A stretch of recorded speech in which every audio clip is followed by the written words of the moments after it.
nutrition, fasting, exercise, and how they relate to extending health span and improving longevity overall. Normal weight obesity, where they had excess adiposity, but they didn't appear based on scale. Is BMI a good measure of human longevity? Hey, HealthSpan community, it's Shreya, the clinical program manager at HealthSpan. I am excited to be here today to kick off one of our new initiatives. It's going to be reinforcing our mission to communicate complex scientific findings in the field of longevity in a way that all of our patients can hopefully understand. With that, we have the birth of the Science Club. The premise of our Science Club is that members of our clinical team will pick a topic they feel are relevant to continue to promote your health span and longevity. We're going to dissect a topic and then correlate it to our current protocols and data, and hopefully make it relatable to you. And of course, you're also welcome to drop topics that you wish we could dive into, and we'd love to tap into our research bank and share our thoughts.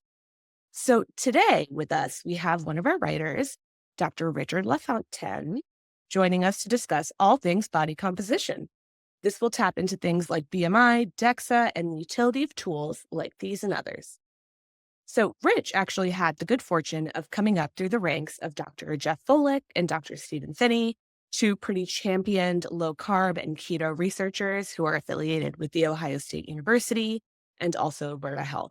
So he's got a lot of brilliance that he's bringing to us, a lot of information. And with that, let us go ahead and get started.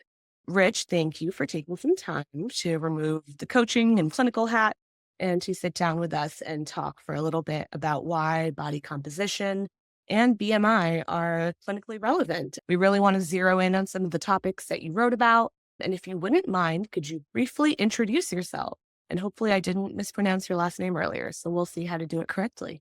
Yeah, you did great. My name is Rich LaFountain. Great to be here. It's a pleasure, Shreya. Thank you so much. So in terms of my background, I went to undergrad close to my home in Brockport, New York. Spent 4 years there, more of a biology focus. Found out towards the end of my junior year or my third year at Brockport, had a big interest in exercise physiology. Didn't know that was a major going in, didn't select into it, but then as much as I could, I took electives in nutrition and exercise science from there on out and decided to go to grad school. I went to OSU, focused on kinesiology, exercise science, and nutrition.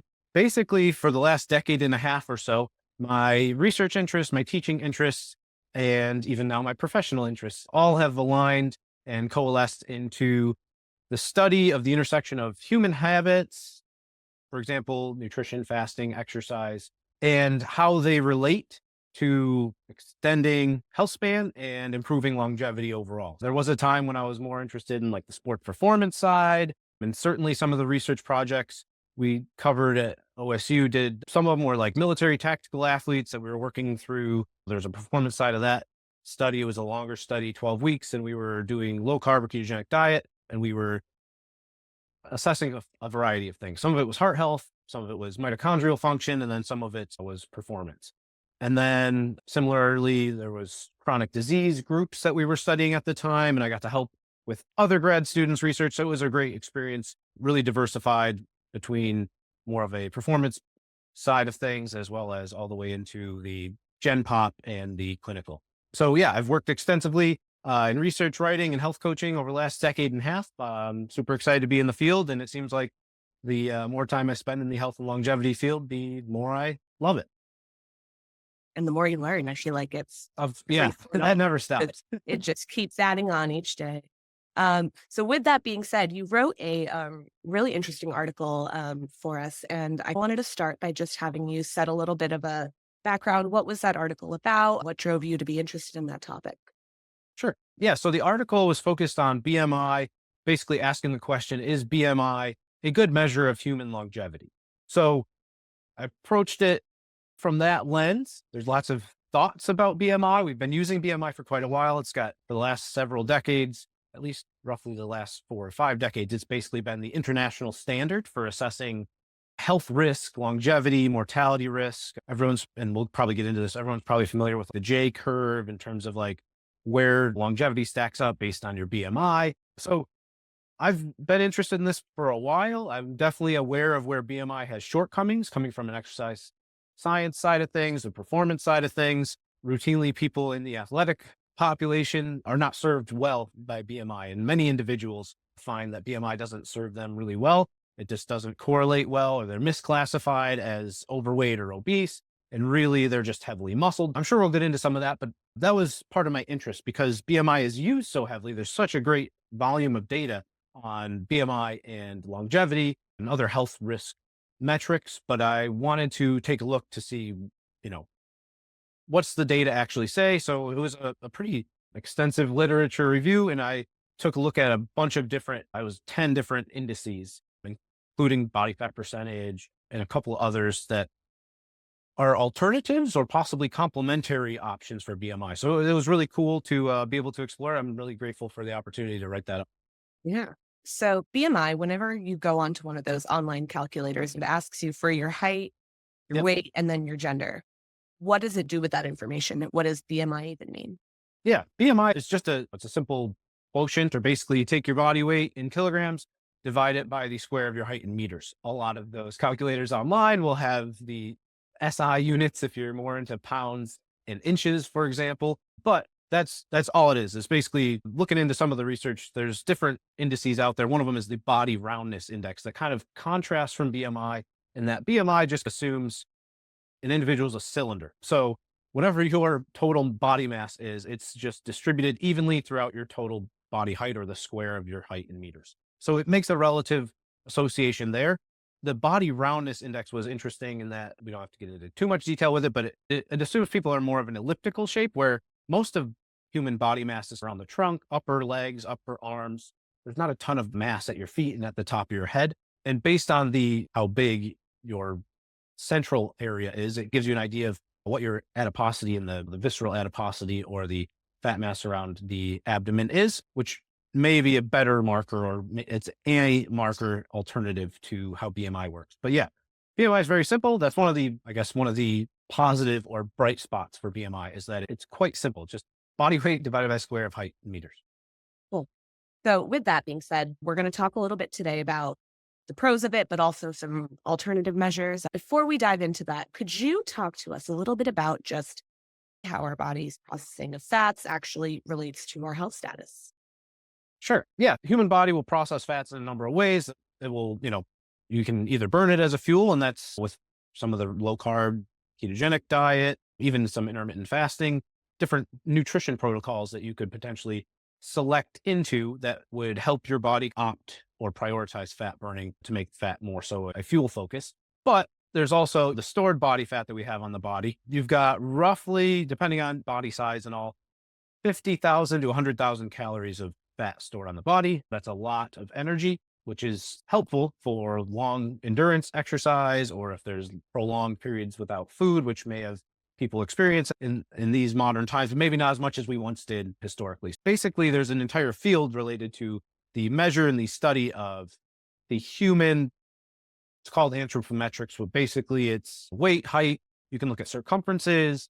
You potentially lump body composition in there, where you're trying to correlate health or functional ability, disease, with these measurements that you can take of the human body based on height and some of these physical characteristics. There's several different ways to do that. The most common is a two compartment model: fat-free mass and fat mass. So fat-free mass would be muscle, bone, body water, organs, and then obviously fat mass would be the opposite. And then there's more models, the more descriptive to get if you go into the three compartment or component model, four component model, which all may have the potential to increase your ability to get a precise measurement. But usually the equipment cost, or the cost of assessment as you get higher up the ladder in terms of compartments that you're assessing, goes up as well. So the most accessible that most people are familiar with are just the two compartment model, where you're breaking down between fat mass on the body and fat free mass.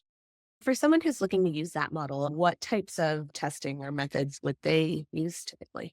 Yeah, there's a variety of different ways. So there's ways to actually calculate your body fat percentage, or look at that two compartment model with skin folds, which is basically use calipers and you will pinch specific sites on the body. And even that, you can do a 3 site, you can do 2, it goes up to 7, 9. There may even be an 11 site if I remember correctly. But yeah, these are select sites where we know that humans tend to store body fat. Sometimes there's differences for males and females in terms of what the sites are. Circumferences are very similar. Some of the sites kind of line up with where you would do a skin fold assessment.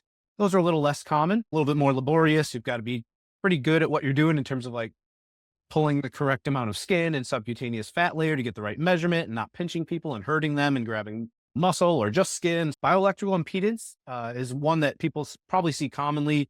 A lot of household scales or accessible scales that are fairly cost effective to acquire on Amazon or anything else. You just have to stand on them. Some of them have like handles that you can use as well, but as long as you don't have socks on and there can be an electrical conduction, it'll send an electrical signal basically through your body quick. It's painless, doesn't make you don't notice that it's happening. But based on the amount of time that conduction takes, it will give you an assessment of how much lean mass, fat free mass, basically, or fat mass you have. Just because, just like with your nerves, right? Your nerves have a layer of fat around the periphery of them that kind of insulate like an electrical cord. If you grab the copper wire inside, you probably would notice that or feel that. It'd be shocking. But with the insulator around there or the fat around there, it would basically stops or slows down that transmission of energy. Those are two, or I guess those are the three that are the entry level. From there, there's hydrostatic weight. Usually you have to do some kind of body weight assessment and then also submerge yourself in water. You got to try to expel all the air out of your lungs. It's a challenging test. Again, requires some coaching and time investment. Usually, it's probably something you could do at any body of water, but you have to have the right equipment to be able to get the right measurement of mass when the person underwater, all that stuff. And then there's air displacement plethysmography, which is basically what's known as a bod pod. And basically that's going to get a volumetric measurement of your body. And then with a amount of mass, you can calculate your body density. And that's usually how it works, right? We know the fat-free mass has a certain density or versus fat mass, and usually the hydrostatic weighing. You'll be more buoyant if you have a higher body fat percentage. That's how a lot of these are originally based. Cool. I actually have the bioimpedance scale. I didn't know what it was when I bought it. It was just on Amazon as like the body fat percentage scale. So a lot of times Yes. call it that. Yep. Now with those though, are there any limitations to that? Is there With some, the scales, yeah, was there something we should look at more cautiously when we're looking at the data? yeah, so the scales in particular probably range depending on cost and certain reputable brands, and they have clinical or research quality, and then they have the standard one that's accessible that you can get shipped to your house potentially. The standard error for the bioelectrical impedance is somewhere in the neighborhood of 5% plus or minus, which is a fairly large error, and that's potentially one drawback of these scales. However, if you're fairly consistent and you make sure to monitor your hydration, have a consistent routine where maybe you wake up in the morning and you go to the bathroom, or you have your 8 to 16 ounces of some kind of fluid or something to just hydrate or whatever, and keep that consistent. And it's you measuring you all the time on the same scale, you're looking at change more so than you are looking at like the actual precision of a particular scale. The bioelectrical impedance is a great accessible metric. I would still argue that because it gives you a body fat percentage of some capacity, it's certainly more individualized than BMI would be. There's advantages to it, but again, like in order to get BMI, you need a height and a weight. And if you get the right scale, you get the body composition lumped in there.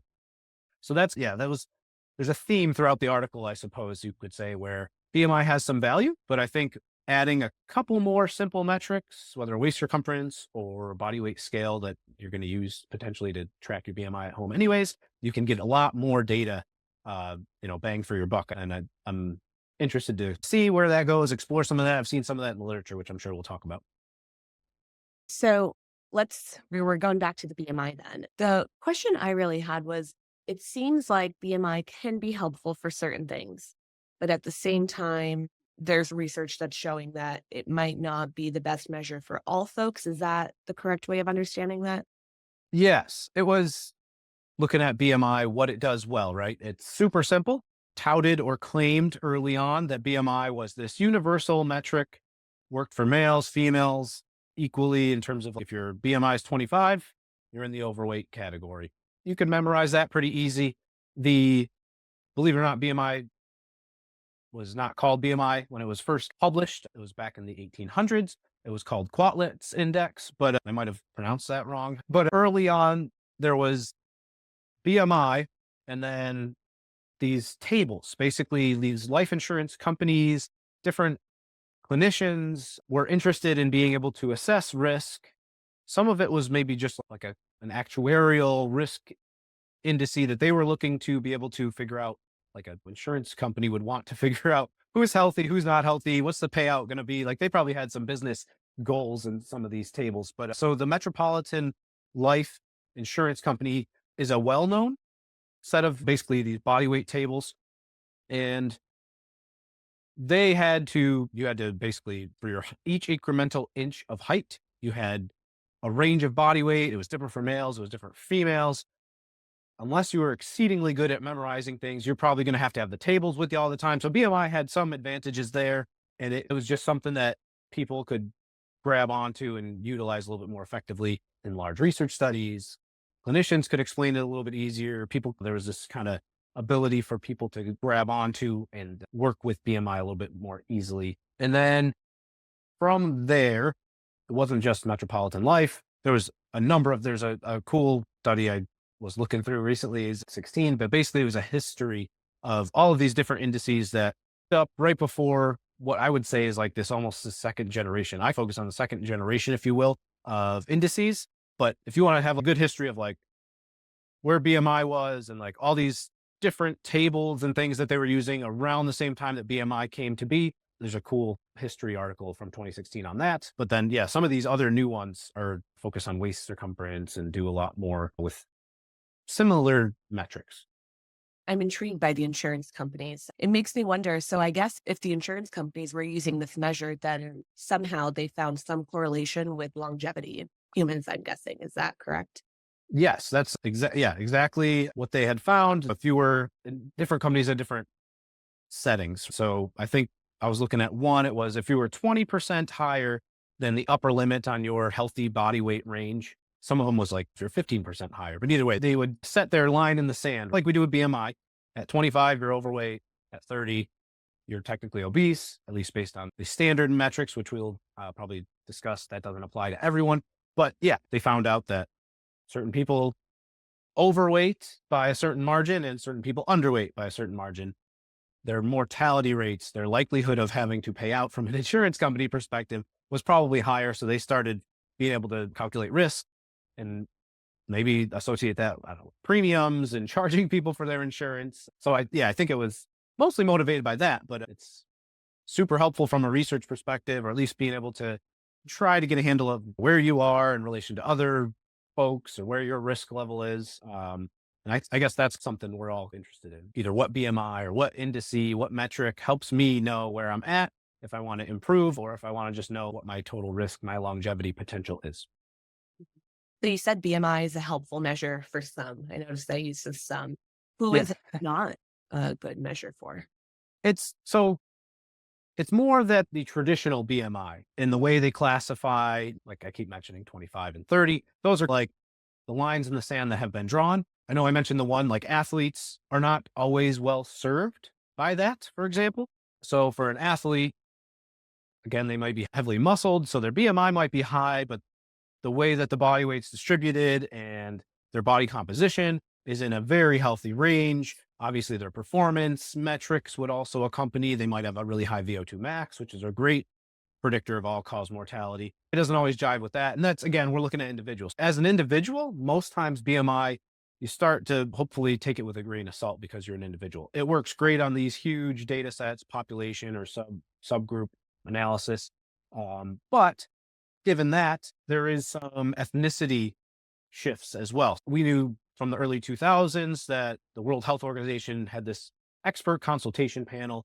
They recommended that a lower BMI cutoff be used in Asian people or people of Pacific Islander descent, where instead of using 30 for obesity, they'd use 27.5. This was based on just looking at mortality rates and just based on their genetics, based on their heritage, their ethnicity. The way that those individuals would store fat would be different. So BMI again was not formed originally based on a representative sample globally. So as we've added to data over decades, we've found more and more instances of that. There's even, I know it was the World Health Organization set it at 27 and a half. there's some studies out there that have 25 as the cutoff for obesity in that Asian or Pacific Island or certain subpopulation or groups. And then there's some individuals, I guess there's two ends of this spectrum where there's people that classify as normal weight obesity, and therefore their BMI is in normal range, but they might have metabolic syndrome or their body fat percentage is above a certain threshold. For males, usually it's above 25% roughly. For females, roughly 35%. And then on the flip side of that, there's metabolically healthy obese people where we're, just based on, we're starting to see there's a lot more variety and nuance where BMI, like the standard things that we've committed to memory, which were great for committing to memory, don't apply to everybody. So now we are having to theoretically, if you want to be more representative and make sure you're serving people correctly based on where they are or what they do, their habits, their ethnicity, you really can't just use the standard traditional BMI approach in many cases, especially for individuals.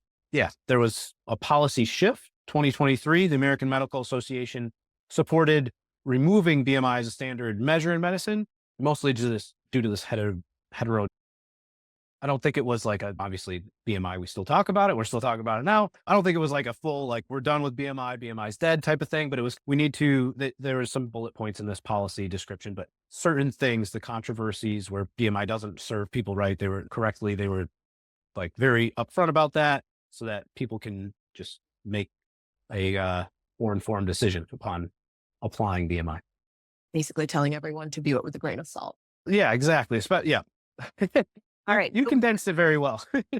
So with that, you mentioned this is just really interesting to me. So someone with a normal BMI, but they have a high risk of metabolic syndrome. What does a person like this look like? Are we envisioning low muscle? Yeah. So there's scientific ways of describing these individuals potentially. The scientific description for this person would be normal weight obese, where again, like that, their body fat percentage is above a certain threshold, but their BMI doesn't reflect that. In this type of individual, on a visual appearance, if you're just looking at them, you might say like they look healthy. They don't have the phenotype, the visual appearance of someone that is either unhealthy or overweight. And a lot of times that was part of, there's a lot of layers to this onion on BMI. But one thing that BMI does, or at least is associated with, is shifts our thinking to, there's some stigma associated with if your BMI is a certain number or like the visual. But what they've found with these people that are normal weight obese, they again have high body fat percentage, above 25% in males, above 35% in females. There was a 2024 study and the incidence was quite high. 38% of the females in the normal weight category and 26% of the males in the normal weight category based on BMI were in this normal weight obesity where they had excess adiposity, but they didn't appear based on scales. There's much higher risk for these individuals. If you look at some of the hazard ratio data, because they can have higher metabolic syndrome rate with the higher body fat percentage, even though they have a normal weight, sometimes it's under the radar. Maybe they don't notice unless they're getting regular labs, but it can be a problem where in this group, metabolic syndrome is much more prevalent than it would even be in an obese group, or at least the mortality risk from it. Right? Yeah, the mortality risk is higher for the normal weight obese that have metabolic syndrome, for example. And this kind of makes it seem more important to have one of those like bioimpedance scales that can actually give you a clearer picture of what's going on. Yeah. If you have one, it's nice. And I could look it up again, but I'm pretty sure you can find them for $20-$30. Like Yeah, I think mine was a little more. It was like 80, I think, but it okay. was one I wanted to track my phone. So it's Okay. pops up in Yeah. there. So easy to find now. Yeah. Barrier to entry for that option is not high like it used to be. All right, let's dive a little bit. We talked a bit about BMI. I wanted to take some time to talk a little bit about these different types of fats. So one of the things we write about frequently is visceral fat and the association of visceral fat and longevity. What are the different types of fats? Because visceral fat is just one type, correct? That is correct. Yeah. There's several different types of fats within the body. The two major groups that you tend to hear most about are subcutaneous fat and visceral fat. For people interested in health or longevity, probably immediately perks interest because visceral fat has been associated with a lot more severe outcomes or undesirable outcomes related to health or disease risk. So the subcutaneous fat, based on the location, is the layer just beneath the skin. Commonly, it's just in specific areas on the body. Sometimes based on your sex, you will have thighs, hips, arms, or for men, a lot of times there's an abdominal preference for where the body stores this fat. The visceral fat, or sorry, the subcutaneous fat, the visceral fat surrounds your internal organs. So it would be found in the abdominal cavity, but beneath the muscle layer. So this presents an issue in that it's in close proximity to your internal organs, your vital organs, and it can communicate easily with them. There are potential hormone like effects that fat can have, these exocrine molecules and things that can influence how organs function. But those aren't the only types of fats. Like the subcutaneous fat, I think represents somewhere in the neighborhood of 80 to 90% of your total fat mass. Visceral fat kind of ranges between 6 and 20%, which is a fairly wide range. There's other types of fats where you can have fat that's intramuscular. Again, these are much smaller percentages based on the percentages I just gave, taking up almost the entire 100%. You can also have intermuscular, that's fat between your muscles. You can have fat inside the muscles, intramuscular. And then you can have ectopic fat, which is like fat that ends up depositing in your organs. So visceral fat's it's associated with a lot of risk, but actually ectopic fat is also lumped in there as well. There's interesting theories on how fat is distributed in the body. One bucket theory of fat distribution or deposition suggests that as you fill up your fat depots, your visceral fat, sub-Q fat fills up, you might start storing closer to around muscles, in muscles, or potentially in organs. As you fill up each bucket, you find different locations to store fat, with the idea that your body doesn't want to store a lot of fat in your liver, for example, unless there's the signal to do. There's definitely genetics, hormonal effects at play here. There's even endurance training, endurance exercise can cause a benign increase in intramuscular fat storage because there's a high turnover rate of intramuscular fat because you're utilizing that fat in the muscle to perform the exercise when you're training so regularly. There's quite a lot going on in different depots of fat, which all of it is missed entirely by BMI, unfortunately. It just gives that cylinder version of you, your kilograms versus your height. So that's one thing I think that BMI kind of misses on, where some of these indices, some of the other ones have proxy or surrogate measures that would allow you to get an idea of where your body's storing fat, specifically the ones that include some waist circumference element, which is another easy metric to get.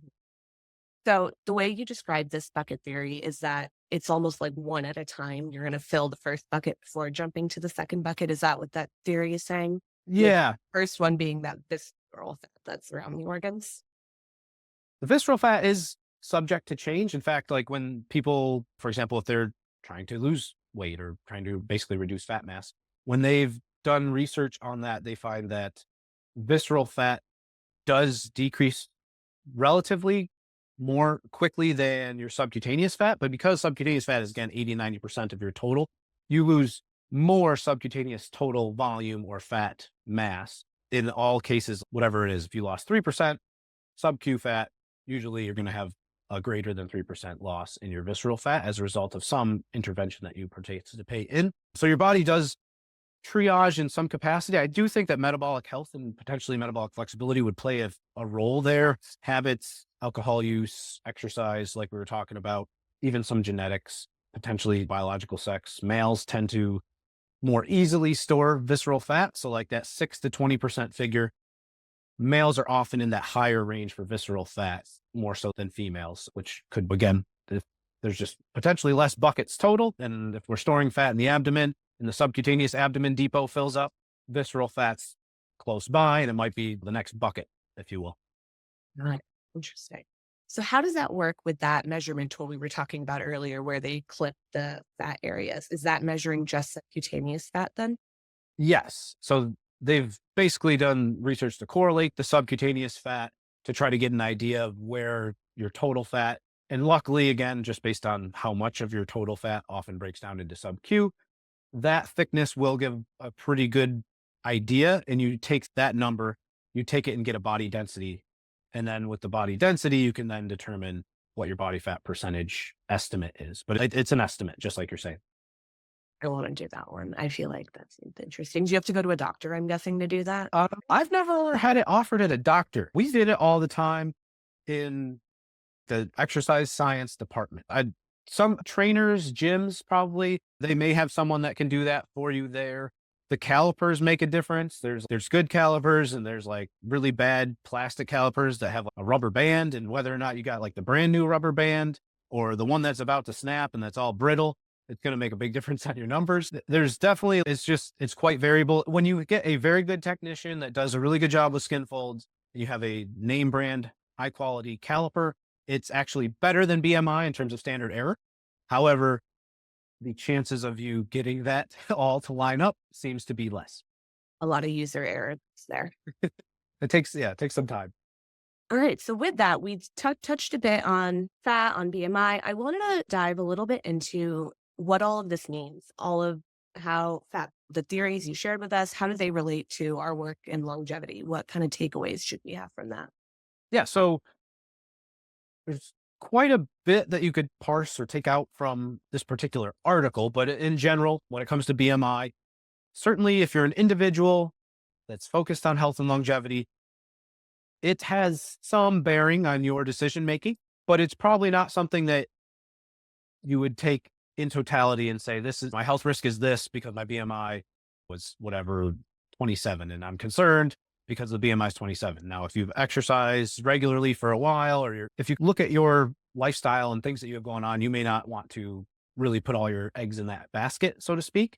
In terms of takeaways, I think BMI has value. I think it's something that you could put into like a constellation, if you will, of different ways that you could assess your health. I know, again, we brought up VO2 max, but yeah, body composition, VO2 max, there's hand grip testing that's correlated. There's hanging, like dead hang on a bar of some sort, if you can hang a certain amount of time. There's lots of different accessible ways that you can assess your health and then also your strength, your body composition at this point, that you don't need to focus only on BMI. And even within that, I'm quite enthusiastic or excited just based on looking into this a bit deeper, because it's a scale like you had mentioned, like your scale that you had described, where it gets a BIA measurement, a bioelectrical impedance measurement, and you can grab a quick waist circumference and you know your height and your body weight was built in when you got the scale measurement. With those pretty easy metrics, you can calculate a variety of different numbers or alternative indices that you could relate back to if you want to get a baseline and then take a look. I'm excited to get this constellation going for myself and then watch it, because it's so easy to just enter your 3 or 4 numbers. I'm not great at Excel or anything or spreadsheets, but you could put a pretty easy one together where you enter a few of these measurements and it auto calculates several of these for you. And I think that would be of huge utility, especially going forward, considering, like we had said, the shift in policy away from BMI. And I think there's a resurgence here. There was a 2025 study that I came across in doing some of this research and looking into this particular article, where they used 9 different indices. They were focused on gallstones, but they found that there was 6 of them that really worked well. There's 3 of them they must have discarded along the way, or at least they took the numbers, but they didn't really like to report what that ended up being so much in terms of the final product. But relative fat mass was one of the winners, even though BMI was included, waist circumference, there was body roundness index that we talked about earlier. They looked at the same thing, this constellation approach, and 6 of them were good enough that you could do something with them. But the most predictive was, in this case, relative fat mass for gallstones in particular. I see that type of approach where certain conditions, certain health goals, targets, diseases that you're hopefully trying to avoid. That was one area we didn't dive into, was the cause specific relationship of BMI, where certain cancers, certain heart disease, particular hypertensive heart disease, like certain things correlate very different with BMI. So all cause mortality has that kind of uniform J curve. But when you look at cause specific, becoming increasingly apparent that BMI doesn't work on a variety of different levels. And because we have access to what we have now in terms of easy approaches to test at home and the amount of research volume we have, I think it's nice to branch out a little bit and diversify the way that we are assessing. So I know that one of your areas of expertise is in this area of nutrition, exercise, and how all of it ties back into body composition. So I want to ask you because I know when our patients watch this, the first thing they're going to say is, okay, I know how to measure my body composition, but how do I improve it? So we know everyone's different. Things, not the same thing won't work for me, that would work for you. But if there are certain things that you think really could help with body composition, what would you recommend to our patients? Yeah. In order to improve your body composition, in most cases, everyone defines that as basically you're trying to reduce the fat mass side of the equation, increase the lean mass side of the equation. You can do, like you said, a variety of things. The things that are going to be crucial is that you dial in the nutrition in some way, shape, or form. It doesn't have to be a specific diet, but you are definitely going to want to have enough protein to support maintaining and ideally growing muscle, as well as if you can work on two different sides of the equation, right? If you're working on gaining muscle to improve your body composition, you're going to need at least a slight caloric surplus. You can go a little bit more aggressive and not have a slight caloric surplus, but you may get into what might be considered more of a dirty bulk in that case, where you may add some lean mass, but you may also add a corresponding amount or maybe even more fat mass along the way. So at least a slight increase or surplus in calorie intake if you're trying to gain muscle. Protein intake would be crucial. Usually zero point 0.7 to 1 gram per pound is around the range a lot of the research seems to be pointing to, especially on the longevity side and along people that are advancing in age. If they're getting up into the 50, 60, 70-year-old range, that becomes even more important that you're not deficient. You'd think it would be like tracking carbs or tracking fat, but it's often protein because as soon as you take the eye off the ball, it seems like people come in most of the time underneath their protein target if they're looking to improve health, improve metabolic health, and improve longevity, like you're saying, or body composition. So yeah, those couple things. Sleep is going to be important. You're going to want to make sure you're also the nutrition signal on the protein and the energy intake is important. The exercise to promote growth of muscle. You're not just going to grow muscle because you eat the protein. You have to also couple that with some progressive overload. You're going to have to stress the muscles mechanically and or chemically to just get them to break down a bit. Muscle's a beautifully plastic organ. As you break it down, it builds back stronger, and that's what precipitates that growth in muscle mass.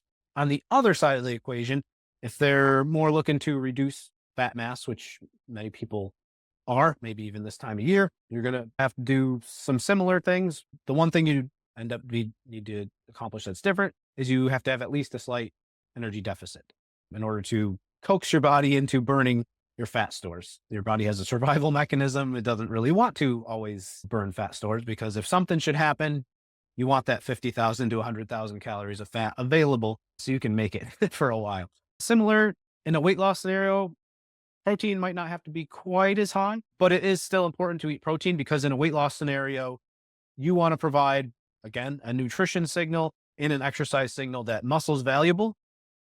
Burn the fat, don't burn burn the protein and muscle kind of a thing.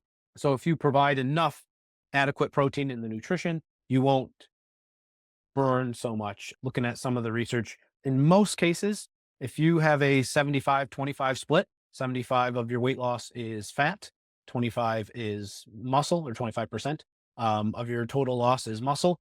That's pretty good by most standards. There's a couple different caveats, a couple different nutrition approaches. The one nutrition approach, I can get the reference for this. There's a graph in my head basically, but the one approach that seemed to be effective was a high protein diet, but that 75% fat loss went to 89 fat loss. And then it was 11% lean mass loss in the high protein diet studies. So that nutrition signal for protein retention or muscle preservation is super important. Exercise, similarly, you will be more likely to burn up excess protein in your muscle if it's viewed as a storage depot. If you're using your muscles, it's not a storage depot anymore. Those are active. You're going to be less likely to burn that up. Yeah. So again, and then similarly, sleep, stress, things like that will also be always the foundational important level. Yep.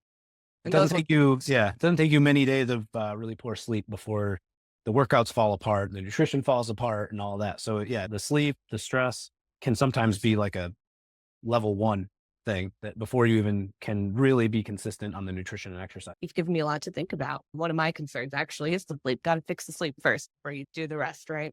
Yeah, I get you there. I have at least one child wakes us up in the middle of the night most nights. Our youngest is just turned 1. So I don't know. It's like on my pillars of health and nutrition and longevity and things that I'm focused on personally. I've put sleep out there as I rejoice when it goes well. And when it doesn't go well, I just know that's how it is. Yeah.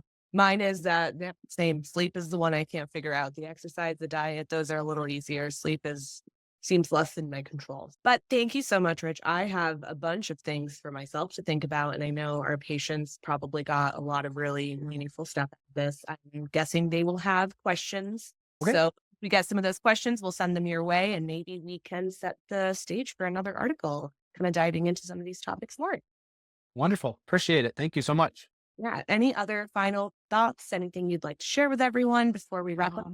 I just want to reiterate that I'm quite enthusiastic about BMI in addition to some of these complementary measures. I'm really hoping that maybe this constellation approach provides some value. I don't think it's unique to me, this idea. As I mentioned, there's some studies popping up where they're doing this, but I'm hopeful that even people at HealthSpan, they'll be able to look at some of these. I've provided some detail in terms of like how you would measure it, what the formula is, and then how you would actually like classify, interpret your measurement on whether it's waist circumference or relative fat mass, body roundness index, some of the others as well. So yeah, I'm excited. I'm looking forward to that. I did not get into the invasive indices where you would potentially then have biomarkers, blood biomarkers, lipid results, and that type of stuff. So yeah, I don't know if there's a part 2 in the works at some point, but it'd be cool to take a look at those as well. What if you're looking at the easy accessible indices that are not BMI to assess longevity? How might you also do that either on a biomarker? You have your metabolic health Mhm. biomarkers that everyone's familiar with, triglycerides and glucose and things, and they use that to diagnose or classify metabolic syndrome. But where do those have to be if you're interested in health and longevity? And then also performance metrics. We're familiar with VO2 max and some different things there where you could start building out this impressive dashboard of metrics that you could track if you so desired. So I'm excited about that. Really interesting to see an index that kind of combines all of those different Well, areas. it would be cool. I'm Okay. sure I'm sure there's stuff Someone's in the probably works. doing I it. don't know. Yeah, I don't know what or where, but I'm sure stuff is in the works to get these composite scores. And I don't know if the composite is stronger than the individuals, but either way, if you have the individuals, you can have the composite and Okay, work yeah. with. Thank you very much, Rich. This was very informative, and I appreciate you taking the time to sit with me today. Pleasure's all mine. Thank you so much, Ria.